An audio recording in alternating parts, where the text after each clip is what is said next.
మన VVIT university, absolute discipline, absolute education.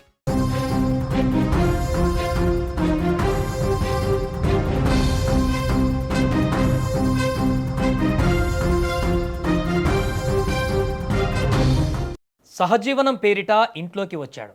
ఉన్నంతకాలం బాగానే ఉన్నా చివరికి ఆ తల్లి ప్రాణంగా చూసుకునే కూతురిపైనే కన్నేశాడు.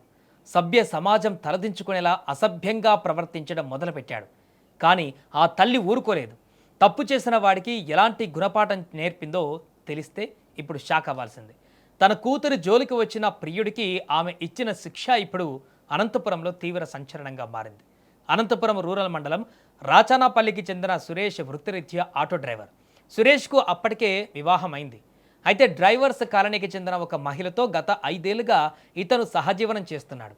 ఆ మహిళకు ఒక కుమార్తె ఉంది. 5 ఏళ్లుగా ఆ కుటుంబంతో నమ్మకంగా ఉంటూ వచ్చిన సురేష్ బుద్ధి ఇటీవల మారింది. క్రమంగా తనతో సహజీవనం చేస్తున్న మహిళ కూతురిపైన కన్నేశాడు. ఇంట్లో ఎవరు లేని సమయం చూసి ఆ యువతితో అసభ్యంగా ప్రవర్తించడం ప్రారంభించాడు. సురేష్ చేస్తున్న నీచమైన పనికి ఆ యువతి తీవ్ర భయాందోళనకు గురైంది. చివరకు ధైర్యం చేసి జరుగుతున్న దారుణాన్ని తన తల్లికి పూసగుచ్చినట్టుగా వివరించింది. కంటికి రెప్పలా చూసుకుంటున్న ఆ కూతురిపైనే ప్రియుడు కన్నేశాడని తెలుసుకున్న ఆ తల్లి ఆగ్రహంతో ఊగిపోయింది. అతడికి ఎలాగైనా తగిన రీతిలో బుద్ధి చెప్పాలని నిర్ణయించుకుంది. శుక్రవారం రాత్రి సురేష్ యథావిధిగా ఆ మహిళ ఇంటికి వచ్చాడు. ఇదే సరైన సమయం అని భావించిన ఆమె అత్యంత చాకచక్యంగా సురేష్ను మాటల్లో పెట్టింది. అతడు గమనించకుండానే ఒక చీరతో అతడి కాళ్ళు చేతులు గట్టిగా కట్టేసింది.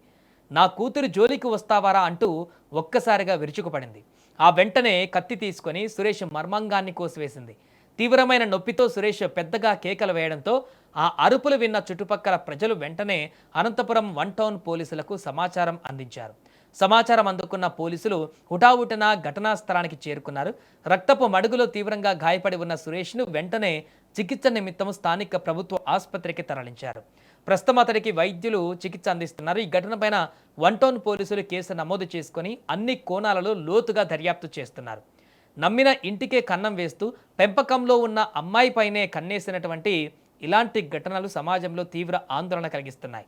అయితే చట్టాన్ని చేతిలోకి తీసుకోవడం సరైనదా కాదా అనే చర్చ ఒకవైపు నడుస్తుంటే, కన్న కూతురి రక్షణ కోసం ఆ తల్లి తీసుకున్న చర్యపైన భిన్నాభిప్రాయాలు వ్యక్తమవుతున్నాయి. ఇక ఈ ఘటన పైన మీ అభిప్రాయం ఏంటో కూడా కామెంట్ చేయండి. ఆ తల్లి చేసిన పనిపైన మీరేమనుకుంటున్నారో కూడా మీ అభిప్రాయాన్ని తెలియజేయండి.